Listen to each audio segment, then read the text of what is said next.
okay? All the young authors reading excerpts from their stories, right? I'm going in alphabetical order, and Adele's name is mentioned quite a few times, yeah? So Adele, are you there? Could you give me a 1 minute, all right, excerpt from your story? Introduce yourself in a 1 minute excerpt. Hi, ma'am. Okay. Do I just read? Introduce yourself first. Yeah. Okay. Hi, I'm Adele. I'm from the Philippines. I'm 15 years old and I wrote Lit Candles. Thank you very much. So, okay. It's bitter to think about now how small-minded she had been. She thought that the war would pass her family by and that her life would be left unscathed. But now she had nothing to show for herself except the pride that would become her downfall and the niece that she loved more than anything. At the get-together with her friends a few years ago now, when she had opened the window and she'd seen the face of a terrified young man running down the street, announcing that war had begun with the Japanese. We've struck war with the Japanese. She had not been alone. When Mary had first come home and wondered out loud why the teacher at her schoolhouse had been missing as of late, she had not been alone. Now she is, and she knows now what it feels like to look to her right and find nothing there at all. Thank you. Thank you, Adele. Yes, right. Right, and we have the next person, Arisa. Arisa is not here today. I think Gwen has said that she's in quarantine, all right? So we shall skip Arisa. Arisa wrote Lake Yomi, right? Okay. And the third person is Abishi. Abishi Ganani with Ties of Hope. Abishi, are you around? Yes. Yes. Please introduce yourself and read an excerpt. Okay. I'm Avishi Gunani. I'm 11 years old. The sunny sky darkened, and the dark gray clouds loomed overhead as the torrential rain came lashing down. He placed his hands on his eyes with despair. You have lost everything. A maniacal laugh filled the air as Mahesh glared at him. He had lost money he did not have. I shall give you 3 weeks to clear your debt, or my men will be coming after you, Mahesh scowled, sealing as he cracked his thick burly fingers. He shuddered and raised his head with a pleading look. Resentfully, he nodded it, his eyes red with shame. I should have stopped when there was still time, he muttered miserably as he trudged home. Why did I go back when I had no money? He asked himself, even though he knew the answer. He had no control over his actions. Gambling and alcohol had taken over his life. Under it, he had accepted yet another challenge from the malicious Mahesh, the infamous local goon. He had lost his job, sold his wife's jewelry, every last piece of it over the past few years. He had been forced to sell his ancestral house and move into a small rented place with his wife and daughter, and repented everything that had happened, but could not stop going down this self-destructive path. Everything was happening so fast. Little did I know that this would be the last day I had with Ma, the last night before I was going to be pushed into a life of subservience among strangers. Thank you, Abishi. Great, great. Okay, all right. And so I have my next one, Aiden Tang. Aiden with Dead of Night. Aiden, are you around? Yes. Yes, could you share and read an excerpt from your story? Okay.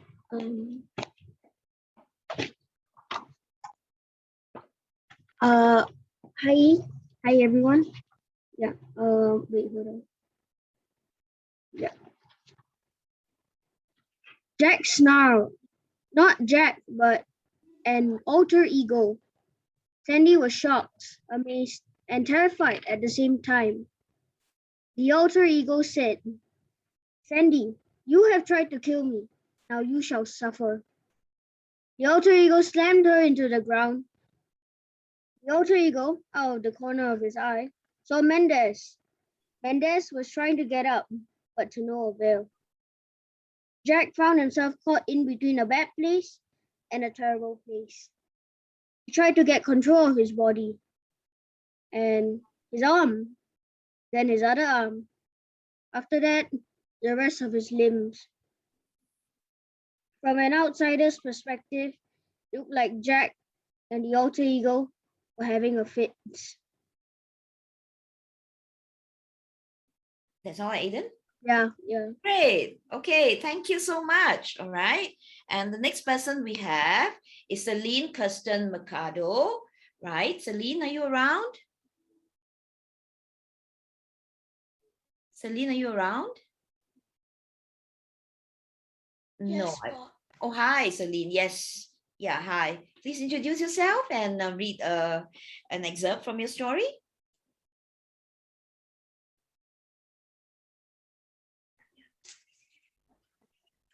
I'm Celine Kristen, Mercado po, 11 years old. Wrong Number by Celine Kristen C. Mercado.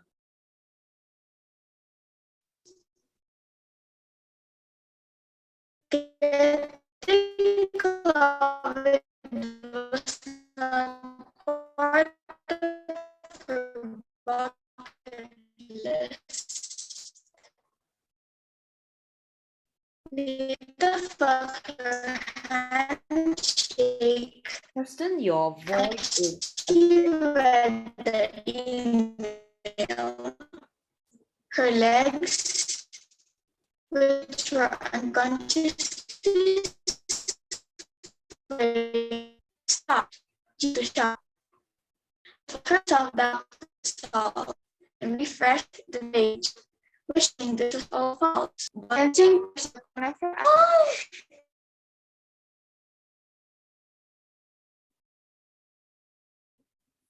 Custon, is that all? Custon, are you there? Is that all? Right. Okay. I don't know whether it's my connection or Katrin, I think Kristen might have yeah. Celine might have Okay. accidentally just disconnected. So Okay, no worries. Yeah, okay. So Celine, we'll come back to you later. All right. And we would have our next Between the Lines of Black and White. Very interesting. From Celise Slim. Celise, are you there? Yes. Great. Okay. All right. Could you share? Okay. Hi, my name is Celise. I'm 17 this year and I'm from Malaysia. At the far right corner, I saw the little girl with light brown hair. Holding a few small figurines I prepared, I made my way towards the little girl. Hello, what's your name? I tried to put on the warmest and brightest smile I could muster. No reply. She looked wary of this big guy who suddenly approached her out of nowhere. You can call me Dr. James, I tried. I heard you're new here, so I thought I should give you a little welcome gift. She definitely put up hearing that. That's a good start. After setting up a simple small booth with a screen near her bed, I turned on the mini LED lamp. Once upon a time, there was a huge fire-breathing dragon who lived on top of me. A few curious kids also came over to watch. Luckily, my skills didn't get rusty even after all these years. The children were captivated by the movement of shadows on the screen. Seeing their faces light up with excitement when the hero bravely fought the mighty dragon made me happy and satisfied knowing I could put a smile on their faces with my storytelling. I guess the skills I persevered to learn was worth the effort. Is that all, Celise? Yeah. Okay. Yeah. Thank you very much. Yeah, I just want to comment a bit before I come to the next one on Celise, Between the Lines of Black and White. She actually won, if I'm not wrong, Celise, the Malaysian Young Author Award. Is that correct? Yes. Great. Okay. And I rather enjoyed her story. I love it. It reminds me of I can't remember that Robin Williams one about the doctor. Just can't remember that title, but it was really, really good. Yeah. Right. And so we move on. Right. Next person is Dayashri Kathigason. Dayashri. Blueberry pancakes, whom I think one of the judges commented on. Dayashri. Hello? Hi. Yeah, There's a big smile on your face. I'll read on. The world would end the moment his father stopped reading. He remembers when his parents would hurtle on the couch after work, each with a book in hand. She would write her thoughts in between the lines of text, highlight phrases that would touch her heart, and doodle daisies by the paragraphs which made her smile. His father would do the same. They would exchange their books and read through the annotations made by each other. They read the books through eyes through the eyes of one another, and he couldn't think of any two people more romantic in the world than his parents. And so came tragedy. Despite time stealing his father's greatest love, he never stopped writing in between the lines of the books. He drew daisies around the paragraphs that reminded him of his wife, and used only that pastel highlighter that she loved. However, as the world is cruel, it's not long until his old man can't read the words between the lines anymore. Is that all? Yeah, that's great. Thank you very much. Yes, and thank you. I think someone mentioned the name of the story, Robin Williams. Cheryl, thank you very much. It's Patch Adams. Yes, yes. Robin Williams was good. If you haven't watched that movie, go watch it. It's very nice. And also, you actually feel for this man who became a doctor late in his life, I think, and he wanted to help children, yeah, and he worked, I think, also with children with cancer. Yeah. Okay. All right. Thank you very much, Daya Shri, and we have the next person, Dia Menon, and with Picture Perfect Murder. Hello, I'm Dia. I'm 13 and I'm from Canadian International School. So there was definitely something suspicious going on. Lifting the files, Tia flipped to the one she really needed to see, the one she created. Daniel Jackson, age 32, one son, had been convicted of murder nearly 5 years before, and it was Tia's case, when she was just a rookie. The case seemed airtight, solid evidence and everything, but now Tia wasn't sure. Looking back at the file, she began to see the holes, the mistakes in the thinking. The punishment in Singapore for murder was death by hanging. Tia knew because she had watched it, watched her father's lips move as he reminded her he loved her, each word draining him of life. Now everything made sense. The way the killer was doing this, the people he was targeting, and most importantly, the person he intended to affect the most. Confidence oozing, Tia strode into her captain's office, uttering the only line she ever needed to get his attention. I have a plan. Thank you, dear. Right. Okay. And we have the next one, Adria Dainia Sharun Nizam with 1 million fireflies. Yes, Adria, you're around? Yep, I am here. Am I audible? Yes, you are. Very much so. Hi, I'm Edria. I am 15 and I'm the author of 1 Million Fireflies. Okay. My eardrums will perhaps explode right now. That's my criticism for you. Fazli, without hesitation, jotted down Amara's comment onto his bulky journal before giving her a suspicious glance. Wait a minute. Explode? Well, just like our country. Stunned by what Faz had said, Amara held onto her breath, suppressing any noise from escaping. However, Faz's light chuckle after what he had said was so obvious that the smile tugging on her lips erupted into contagious laughter, making them both lay in hysterics. Shh! Quiet down, please, said Faz. They indeed knew their village was probably falling into ruin sooner or later. But 14-year-olds didn't want to think of the outcomes and the possible what-ifs of their vulnerable state. Humor was their way to cope from what lies a potentially tragic fate. Thank you. Yes, thank you, Adria. Okay, great read. And the next one, The Journey to Happiness by Alisa. Alisa, you there? I love your drawing. Alisa? Hi. Hello, can my voice be heard? Yes. Okay, hello everyone. I'm Eliza Joyce Marine. I'm 16 years old and I'm the author of The Journey to Happiness. So the excerpt I'll be reading is from a part called The Bottomless Sea. They detained me. The paper birds left scratches on my limbs, making me a prisoner inside my own mind. The origami embodied thoughts which altered my mentality, preventing me from ever becoming myself. Would I forever be like this? I was terrified of how the pattern never left. Here I was, back to being so tired, despite finding no fulfillment in the things I did. I felt lost, and the tiny spark of hope that had urged me to rebel was gone, replaced by an empty shell. I wasn't strong enough. I had never been strong enough. Now, I was drowning in a bottomless sea where thoughts pinned me to the ground and I am unable to grasp for air.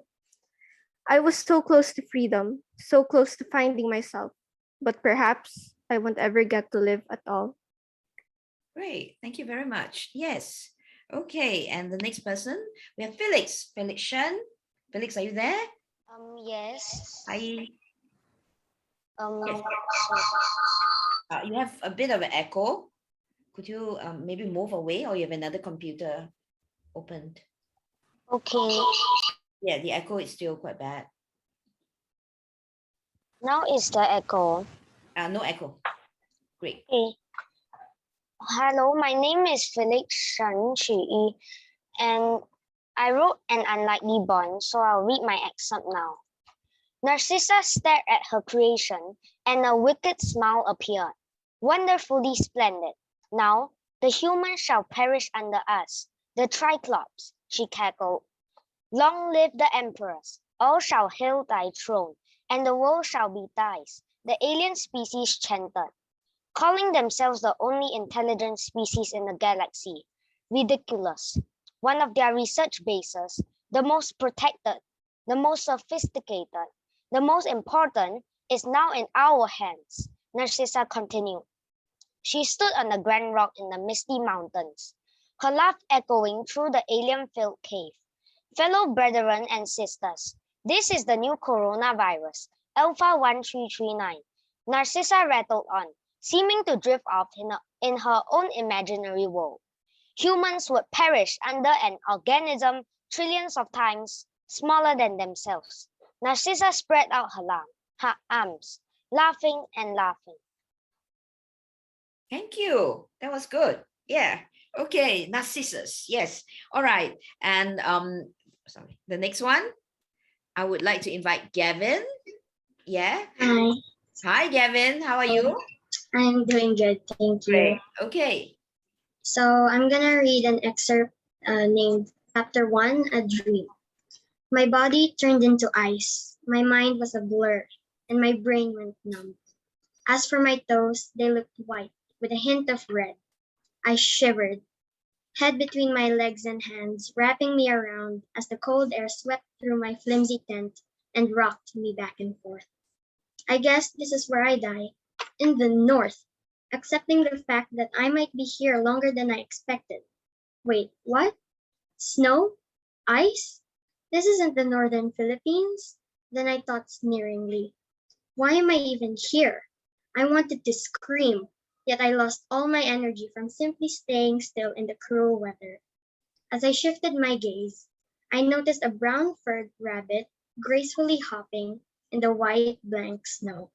I took a close look, obliviously emerged from my seat, and ran swiftly to the rabbit, which had bolted away. I felt exhausted and didn't catch up. I broke a sweat. That's impossible. Great. Thank you. Thank you so much. Thank you. Yes. I love your drawing. Yes. All right. Okay. The next one I have is Go Lilian, a desert ballad. Lilian, are you there? Hi everyone. Hi. Can you hear me? Yes. Okay, so I'm Lilian. I'm from Kuan Ching High School, Malaysia, and I shall now be reading an excerpt from my story. Humiliation, eternal loneliness. There was no escape. I was ashamed to admit it. I thought of fleeing from the tribe more often than I dared. But what was out there but the arid days and chilly nights, goby bears and snow leopards sprawling around in the murdering air when winter arrived, in an onslaught of terrorizing chilliness. I tilted my head towards the moon. Where had she gone? Thank you. Thank you. Yes, and Lilian, you won second prize, right, for the Malaysian Young Author Award? Was it second? Yes, that's right. Yeah. I especially love Lilian's story. Yeah. Yeah, do read it. I mean, if you happen to have the chance. Yeah, really great story. Yes, okay. And the next person would be Lau Han Ning.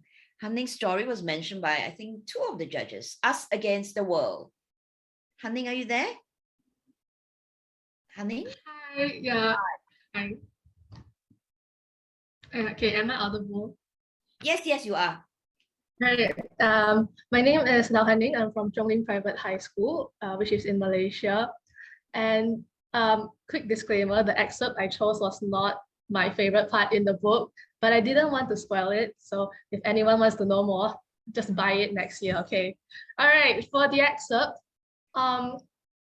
okay, we stood facing each other in the middle of the throne room.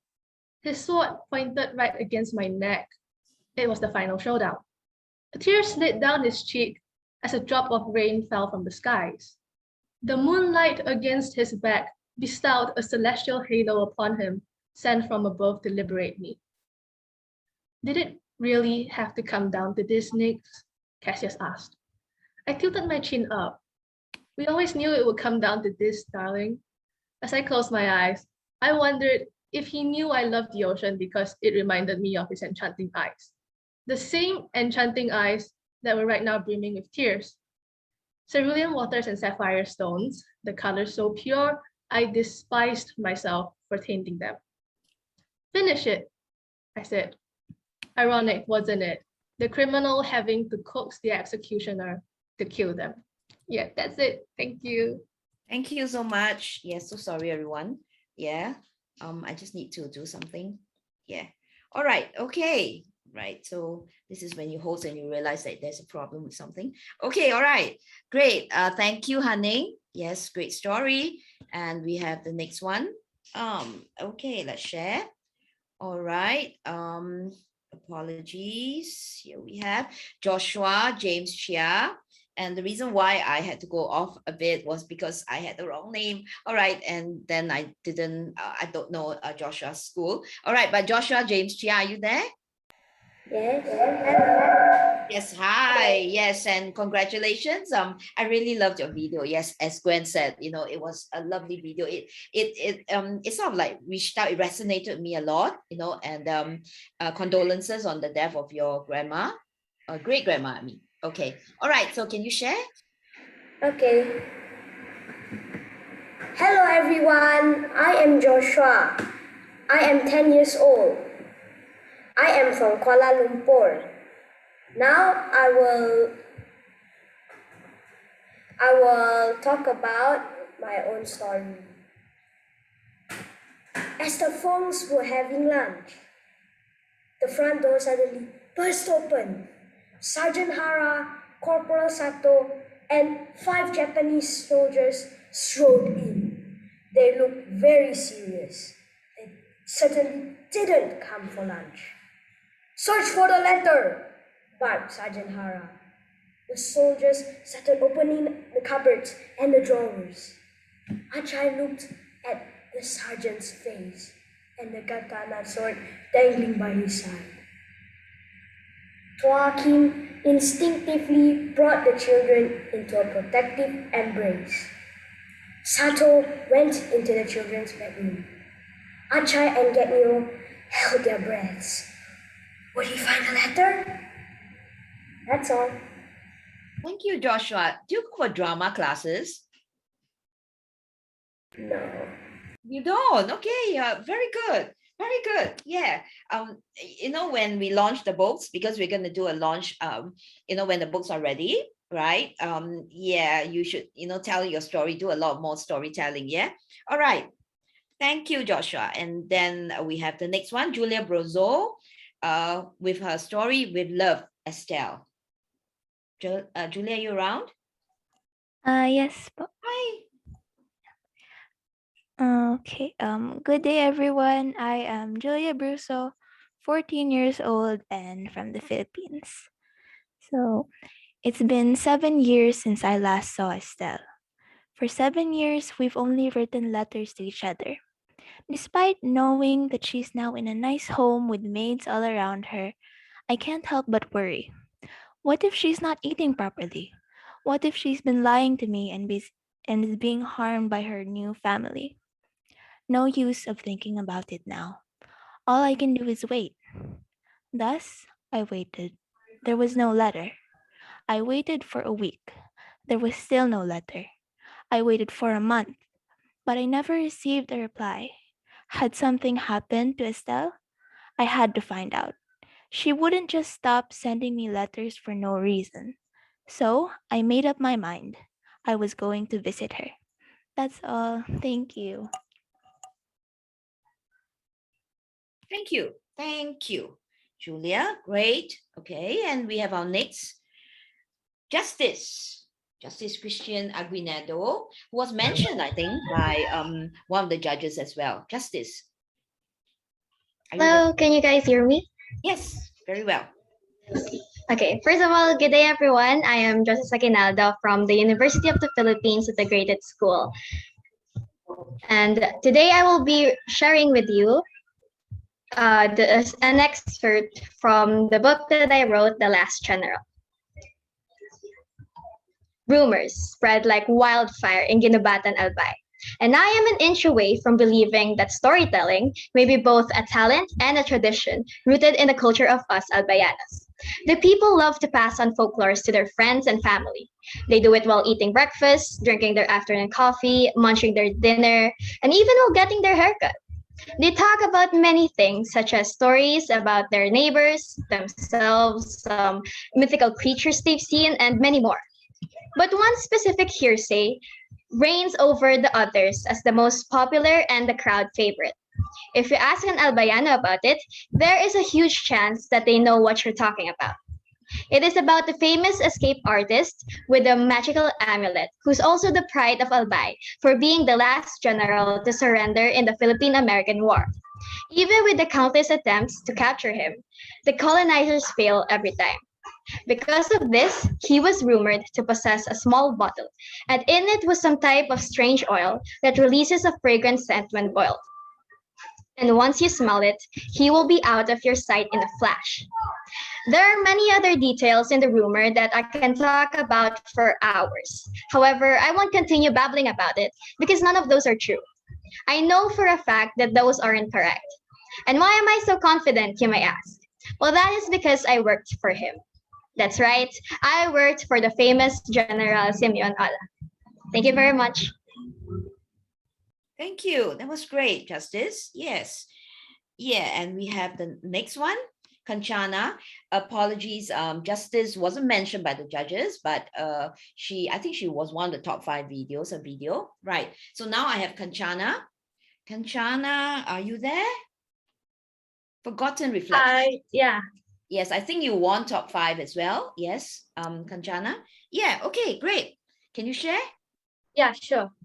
Hi, I'm Kanchana Pulendran. I'm 13 and I'm from Malaysia. Now I'm going to read part of my prologue. So, I want nothing more than to be the winner. Now trap the soul in a mirror, chanted the evil queen, her eyes lighting up with glee. To everyone's surprise, a purple smoke started swirling around Snow White as her entire body disappeared. Where have you hidden my bride, you sinful witch? Shouted the prince. Relax, she's been sucked into my magic mirror. And if you want her to live, I kindly ask you to return my throne, said the evil queen. You can't harm her, Evelyn, said the fairy godmother. I wouldn't keep my hopes high if I were you. You see, if I break the mirror, there won't be any way to save your precious queen. Oops, I mean your ex-queen, said the cruel queen, smiling widely. Do as I say, or Snow White becomes nothing more than a lost reflection. Give us a day to discuss with the happily ever after council. We'll answer you by dawn, said the fairy godmother, her voice barely a whisper.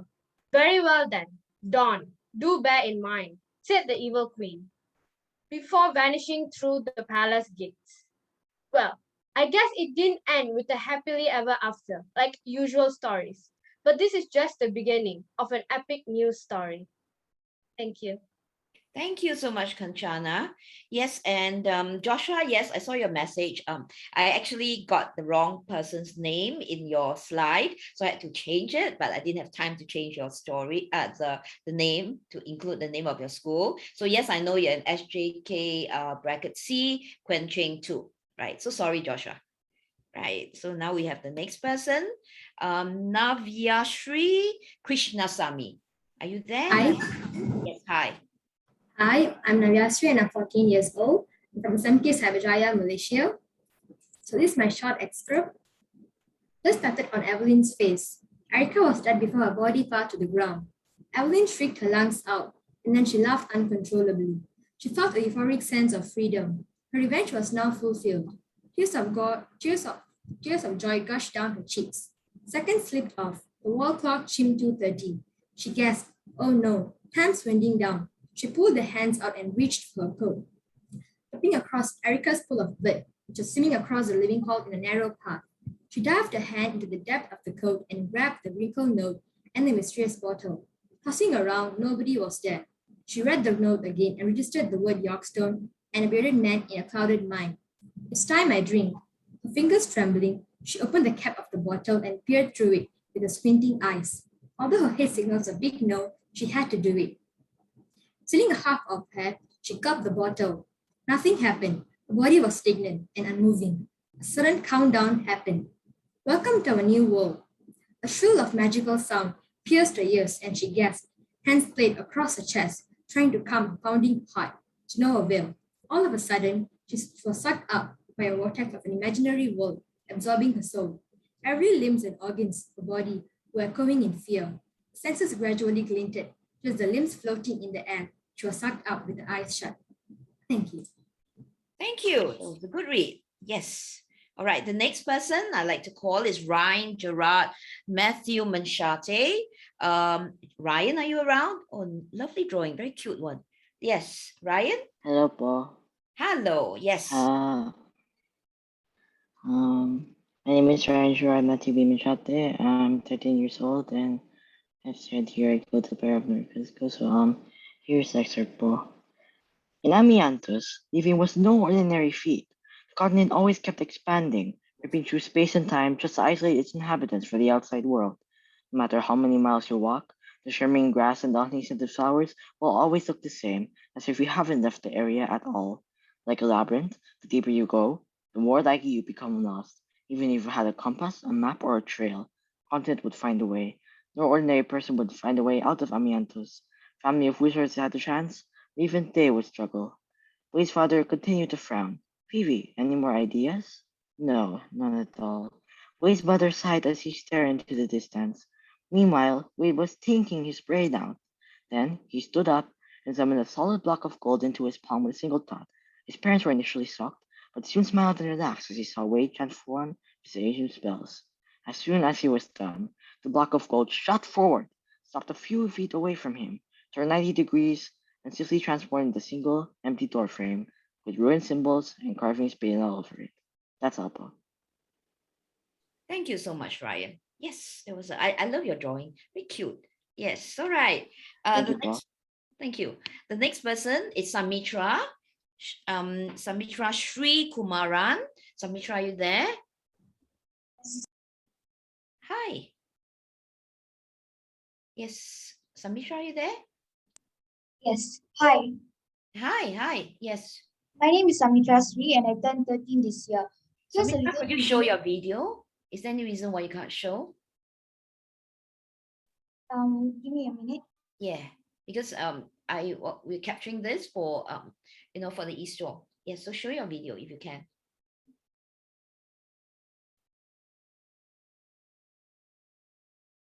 Can you? Samitra, are you there? Sorry, I was having a little trouble with owning my. Okay, all right. So would you be able to show? Yes. Good. Hi, my name is Amika Shree and I turned 13 this year.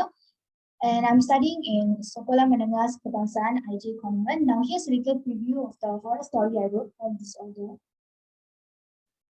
Mrs. Adam took a decision to confront Charlie's awful behavior, so she knocked on his door. Surprisingly, it was unlocked, so she just walked in. After taking a step inside, she took in a bread and noticed how foul-smelling the room was. Her nose scrunched up and she covered it as to not smell the malodorous stench that filled the air in the room. Charlie, she called out as she ran closer to him, but was spooked when she witnessed the little boy was begging for someone to spare his life. Whitney knelt while staring into the dark. She then tilted her head up slowly as she suddenly heard a grunt coming from the dark, but no one was there except for her and Charlie, or at least that was what she thought. The sudden noise made her blood run cold and hair curled. Her wide-open eyes slowly crawled up, and she was stunned when she saw two giant scarlet fiery orbs staring back at her. She wanted to run out of there as soon as possible, but her limbs felt numb and her once pink lips turned pale as she collapsed to the floor. That's all, Samitra? Yes, thank you so much. Yes, great.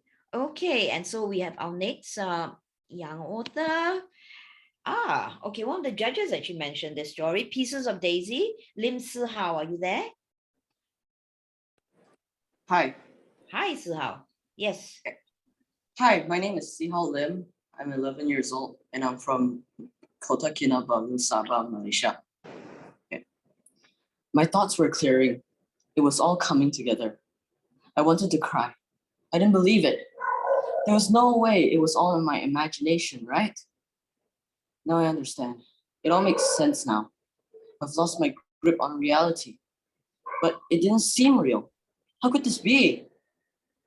Now you see, Daisy told me as her body started to fade slowly.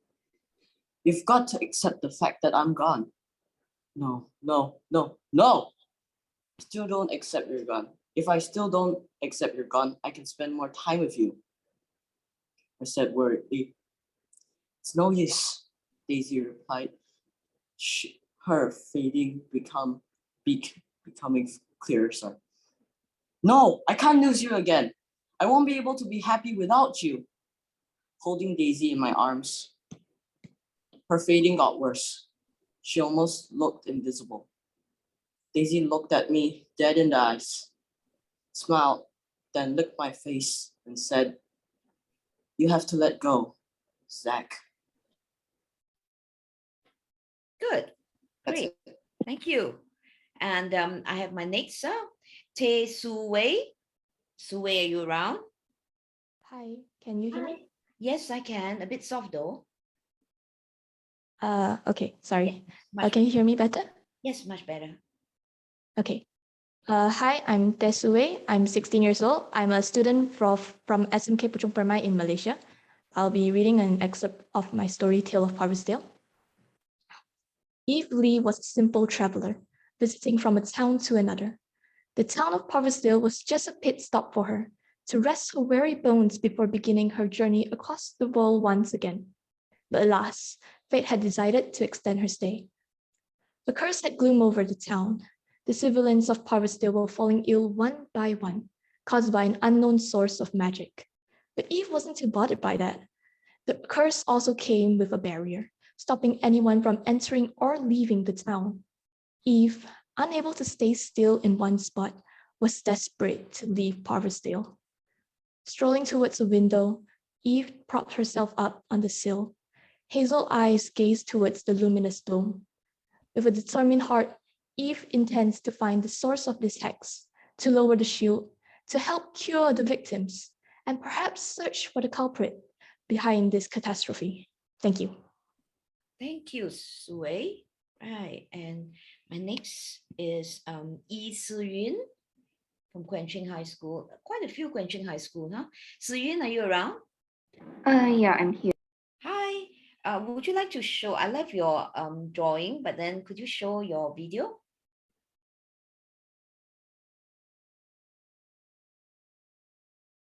Si-yun? Yeah, I on the cam now. Oh, yes, all right. Okay, so I'll just hi everyone, I'm Celine. I'll just go ahead and start. It was the girl by the window who noticed it first. She was sitting at her desk, twirling her pencil in hand, poring over navigation charts and maps with a crease in her brow when the flash of light outside caught her attention. Focus immediately pulled off course. She leapt up and pressed her face to the window to get a better look. Hey guys, look, what's that? The boy with the book in his hand on plane mechanics, much too complicated for someone his age but not exactly for him, simply ignored her and made a non-committal noise without even looking up once, knowing just how easily distracted she could get. The other boy gluing the model plane together, however, did glance up and almost immediately set his project down to join the girl at the window. Whoa, he breathed, breath fogging the glass. Cam, seriously, you need to see this. What? The boy with the book said, finally looking up, tone tinged with annoyance before he registered what he was looking at, eyes widening in surprise. Wait, is that? Cool, the girl whispered, opening the window and sticking her head outside as the boy with the book came over to their side. Outside, lighting up the night sky, burning white hot and streaking towards the ground, was what was essentially a comet falling to Earth. But it wasn't a comet. No, it was a star, unconscious, guided to the ground by the star storm wrapped around her. Souls both gentle and ancient that whispered to her in an unknown, chittering language. Not that anyone could hear it. She fell from the sky like a stone and landed as light as a feather. But out of those few who had seen her, only a few would remember, and even fewer will understand what exactly it was that had fallen. Not a comet or a meteor or a girl, but a star, a wish. Thank you, Celine. Yeah, I love your drawing. It's so simple, but it's not easy to execute, right? Right, simple, and you see the star or the comet. Yeah, great. Okay, and so my next is Tandy Ann. Leanne, the creature from the cottage. You won top 5. Congratulations. Yes. Can you guys hear me? Yes, very well. Okay. Hello, my name is Leanne. I'm from Malaysia and I'm very excited to be here right now. Okay. She arrived too late. A scream. One single blood-curdling scream shattered Lola's heart into a million pieces as she immediately knew who the screamer was. Panting and sweating, Lola arrived at the end of the path, where a lone and tiny cottage stood. She saw her sister backed against the cottage walls, multiple deep slashes across her chest. A dark creature towered over her sister's dead body. Its sharp claws and bird's beak were stained crimson red. Do something! She screamed in her head, but she could only watch as the creature grabbed her sister by the shirt and dropped her into its mouth. It all happened so fast. Tears barely formed at the corner of her eyes before the creature swallowed her sister whole. Any glimmer of hope that her sister was still alive vanished at once. Thank you. Thank you, Leanne. That was great. Yes, okay, the creature from the cottage. Right, and so we have Si Tian Tian, Primrose, Luthia, and me. Lovely drawing. Tian Tian, are you around? Tian Tian, are you around? Yeah. Hi. Hi. Yes, can you introduce yourself? Okay. I was 9 when I wrote this story, and I'm from T5 Primary School of Singapore. I'll read you an extract from my story. We explored the place silently. Everything was all burnt and charred, like a barren wasteland. It was eerily quite silent and still, without a sign of life. Just as we were about to give up and go home, Ginger suddenly noticed something. Hey guys, come here, he said, waving. Lucia motioned for him to stay quiet and glanced around nervously as we raced towards him. At the spot Ginger was standing at, we could not see anything special and looked at him quizzically. Ginger pointed. We looked at the floor carefully. There, at Ginger's foot, was a metal trapdoor that was barely visible. Once again, I admired Ginger's eye for detail. If he had not pointed it out, we would never have noticed it. Yeah. That's all? That's it. Okay. Yeah. Thank you, Tian Tian. By the way, Tian Tian is our youngest shortlisted. She's 9 this year, right, Tian Tian? Right, okay. Yeah. Great, Tian Tian. Okay, all right. And so, Yana, I think you were, yes, one of the top 5 videos. Yes, Yana, are you around? Hello, can you hear me? Yes, I can. I'm Yana Cleo Campos. I'm from the Philippines, and this is a small portion of my story, Arrows of the Mind. Psst, little girl, someone whispered into Ia's ear. Her eyes fluttered open, and she saw an old man crouched down beside her. She crawled backwards slowly. Who is this man? Don't be so frightened, little one. I was just about your age when I left my home. Is that what you've done? Who are you? She asked, ignoring his question. Oh, silly me. My name is Calago. What are you doing here? Why, I live here. I'm not originally from here. It took weeks to arrive here by boat from my homeland. I remember seeing a majestic rhinoceros the day I left. Atalagsa, Iya exclaimed. They're truly real? When Iya was little, her parents always told her stories about the legendary rhinoceros. Yes, I know what I saw. Now, wow, Ina and Ama were right. Iya was filled with excitement about the revelation and the sadness that she would not be able to share this knowledge with her parents. I'm sorry for frightening you. I'm off to another journey, Kalaga said. He walked into the distance, and for a moment, Iya could have sworn he looked like a young boy. Iya was focused on her mission. If a talagsa doesn't show itself today, I'll look for it myself, she thought. Hours passed, her body was planted firmly on the ground, but her mind roamed as far as her home, as long as her childhood. She could almost touch her Ina's hair, her Ama's arm with her fingers so tiny again. The ancient moon, the moon of her youth, the moon of her forebears watching over all. Tomorrow, tomorrow. Thank you, Yana. That was great. Yes. Okay. All right. And we have the next person, Isi, Liu Isi, Beyond the World. Isi, are you around? Yeah. Can you hear me? Yes, I can hear you very well. Okay, good. Hello everyone. My name is Liu Yixi and I'm 13 years old. I'm the author of Beyond the World, and I'm now gonna read a part of my story. Feeling a little dizzy, I rubbed my forehead. What had happened? Had I fallen asleep on the chair while doing my homework and then fell off? Then memories rushed inside my head. It was first a scene when I left that world, then how I chatted with 066. Then at last I remembered how we encountered each other in this same room when it was still in the afternoon and the sky was pure blue with the sun shining its rays into this room. I looked down at my hands, empty. Where's the sculpture? I suddenly scrambled up, groped for my phone. My heart raced and I started to breathe fast.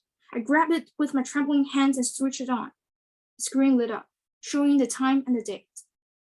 28th May, Friday, 6:49. 28th May. That was exactly the day when I left. Did I really leave? Or was it just a dream? I dashed into the living room and it was quiet. Mother was still at work. Everything was just like what they were when I left. But I stayed there for a week. Then it occurred to me that it must be a dream. Cool. Thank you. Thank you, Izzy. Yes, all right. Okay. We have next, Yolanda. Yolanda, are you around? If I travel to the future. Yes. My name is Yolanda. I'm 12 years old and I wrote the book, If I Travel to the Future. I sighed. Soon, my eyelids felt like two dumbbells stopping it from opening.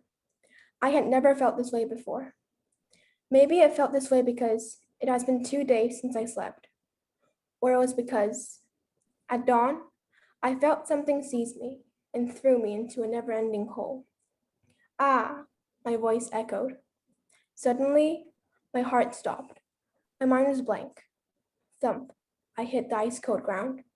The blinding light shone across me. My eyes were still closed, and my head was still dizzy. Where am I? How did I get here? Who tossed me here? Is this all a dream? All these questions burbled in my head. I try to stand up, but I can't. Is the road going to end? Are you all right? Wake up, wake up. I suddenly felt a girl shake me vigorously. Great. Thank you, Yolanda. That was great. Okay. And the last, like they say, but not least, is Zemo. Huang Zemo, are you around? Zemo? Yes. Hi, Zemo. How are you? I'm feeling great. Thank you. Wonderful. All right. Shall we start? So, hi everyone. My name is Zemo, and I'm 10 this year, and I'm also the author of Lilac Lake. Now I'm going to read an extract from my story. What is that? Elaine interrupted, pointing to her bedsheet below her feet, which had just started wobbling and shaking. Sky's eyes widened when she saw it. I don't know. Jacob grabbed her arm. Did you put any living thing there? She shook her head. Why would I even do that? Suddenly, a portrait shining with all the 7 colors of the rainbow appeared on the bedroom wall beside the tattered old bed. A bony silver hand arose out from it. The hand lunged towards Sky and grabbed her ankles, dragging her into the portrait. Sky struggled with all her might, and Jacob and Elaine even tried to drag her back with her arm, but to no avail. Unfortunately, Elaine tripped over Jacob and fell into the portrait, throwing Sky and Jacob in the portrait behind her. In a tumble of arms and legs, the 3 friends swirled continuously in the portrait, which seemed to tingle with magic every second. How could it be? Sky thought. Magic was not real. However, she squeezed her eyes shut, feeling the last of her consciousness fading away as darkness loomed over her. Thank you. Thank you, Zimo. All right. So we have all 30 reading excerpts from the story, except for Arisa, who's not available today, and I think one other. All right, we'll catch up with them later. Okay, so